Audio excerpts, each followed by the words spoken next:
Hey y'all, let's chat. These are the top 3 reasons that people quit along their health journey.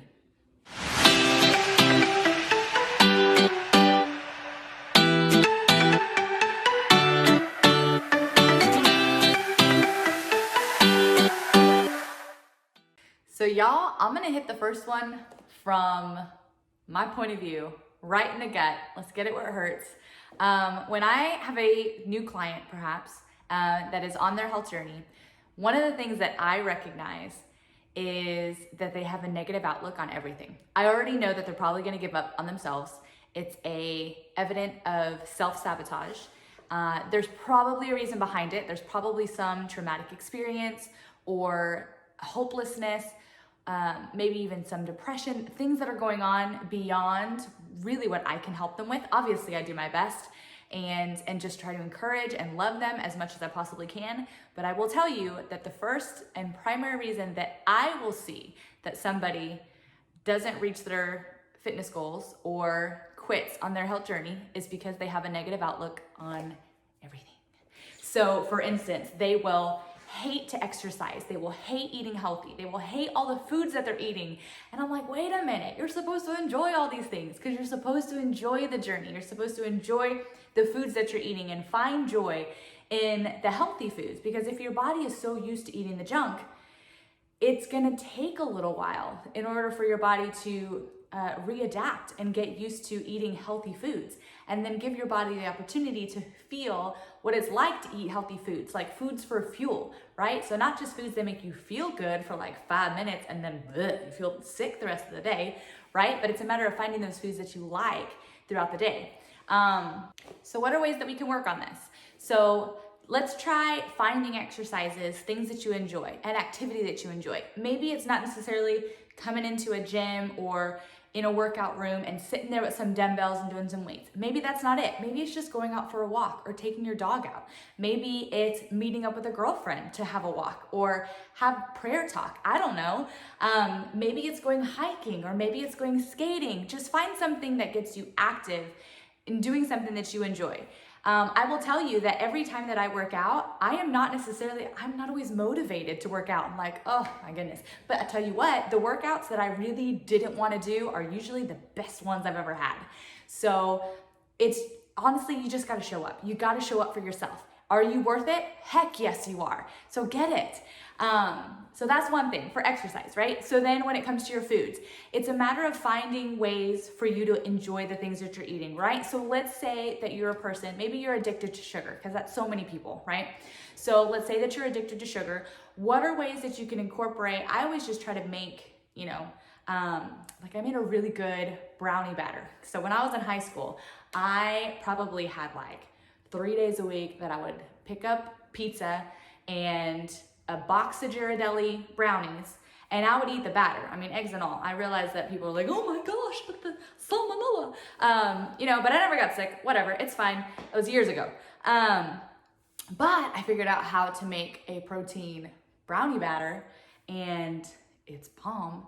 And so much better for me, right? And so that way it's a way to just kind of adapt and get my body, or your body, right? To where if it's your body's craving a certain something, okay, what's a healthy alternative of something that I can do and still meet that craving, right? And then of course, enjoying the journey when it comes to cooking different recipes and trying different things. And maybe it's not always, because for instance, I'll eat a lot of the same things, especially when I'm trying to cut a little bit more.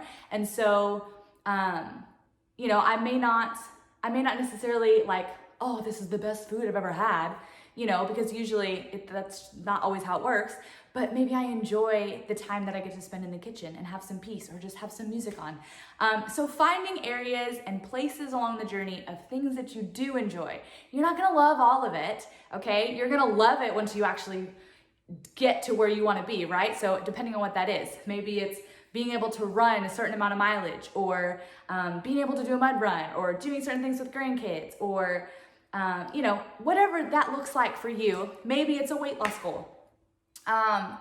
But find a way to enjoy the journey, because it is so beautiful and it is so important that you experience it fully. And because that's where you learn, right? So enjoy it. All right, so one of the things that a client may tell me, maybe they were doing a really good job on a health journey previously. And so I'll usually ask them, questions about that. I'm like, well, then why did you stop? If you were doing really good, why did you stop? And they're like, oh, I just got out of the routine. But one of the ones that I absolutely hear all the time is that they got sick. And I will tell you that it is actually pretty common when, especially if somebody starts a health journey and they're going at it gung-ho, it can also matter like how much change happens at one time, right? So if you're making a really drastic change, it's gonna hit you harder and it's gonna hit you faster. But it's pretty normal that somebody will experience like a common cold.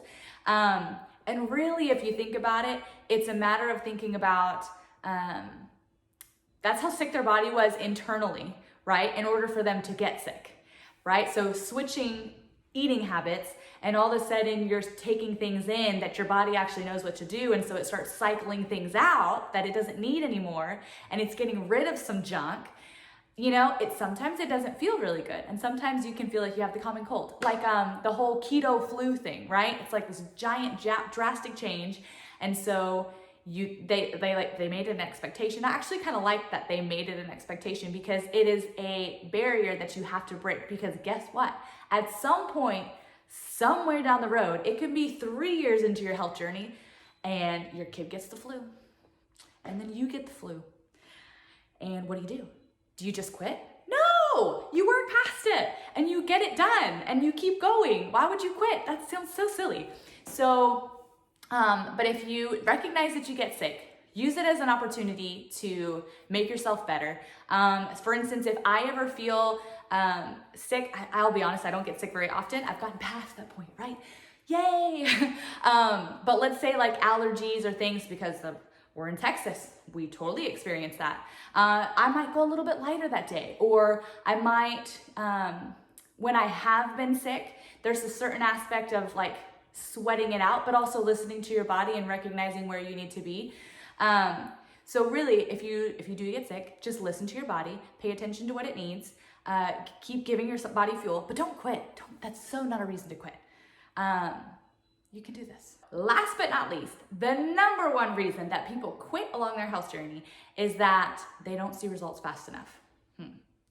So first of all, it's important to recognize and define what is your definition of results. So is it weight loss? Is it number on the scale? Which, by the way, get rid of that because that's dumb. Not that you're dumb, just not necessarily a great place to put your goals. We'll talk about that. But is it a number? Is it a matter of feeling stronger? Is it a matter of having more energy? Is it how your clothes fit, right? Is it inches? All of these things are a lot of times what people define as results, okay? So then it's a matter of, has your timeline been realistic? I've seen people go a week and they're like, well, I ate a salad and I didn't lose weight. Girlfriend, it is so much easier to gain weight than it is to lose weight, and I realize that is so not fair. And I realize that your husband ate a salad and cut beer, and then all of a sudden he dropped 10 pounds like that, and I'm so sorry. That is not the same for us. I'm so sorry. I really wish it was. It would be awesome, right? So if you feel like you're not getting results fast enough, define what those results are. Define what it is that you're looking for. And then ask yourself if you're giving yourself a realistic expectation and timeline.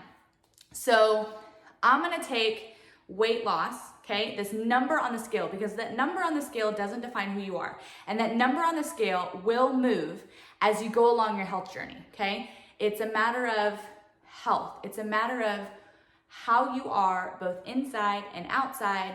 And if you take care of what's inside, all of the stuff on the outside will come, okay? I promise. If you're wanting to look at how your clothes fit or inches, so something that I'll recommend, because a lot of times that's the part, like how you look, like looking in the mirror, that's actually harder to see. So how can we track it to where you can actually see that you are making a difference? So the first thing that I recommend for people to do is to do pictures. Do front, do sideways, do back. Have someone take them for you if you want to, but making sure that you can see, because they might be little changes, right? I have times that I'll be with a client and maybe they're doing push-ups or something. I'll be like, look at that little boop, little bump there. That's the little muscles and they're sticking out and they're saying hello, right? That's progress, and you should hold on to that, and you should be proud of yourself for doing that because you did it. So pictures is one. Another one that I've had clients do before is I have them take a ribbon, and so they'll do a ribbon around their waist and they'll cut it. And then that way, in a couple weeks, they put that ribbon around them again and they see if the ribbon changed. And if it did, then that's progress, and that's wonderful, and they should celebrate that, not with food or junk or something like that, but that's an opportunity of something to celebrate. Another one based on your energy levels, right? How you feel. I will tell you that that's going to fluctuate, because if you're in a deficit, there are going to be times that you have a little bit less energy, and then there are going to be times that you have a whole lot of energy. It's just a matter of, and where your hormone levels are has a matter with change with that too. So if you're one of those people that are saying, oh, well, I didn't see results fast enough, so what was the point, right? You're defeating yourself, and don't do that. And I'm going to include another video for maybe answering some of those questions as to why you're not seeing the changes that you want to see. Anyway, I love you guys, and I hope that you find it helpful and encouraging, and I love you. Bye.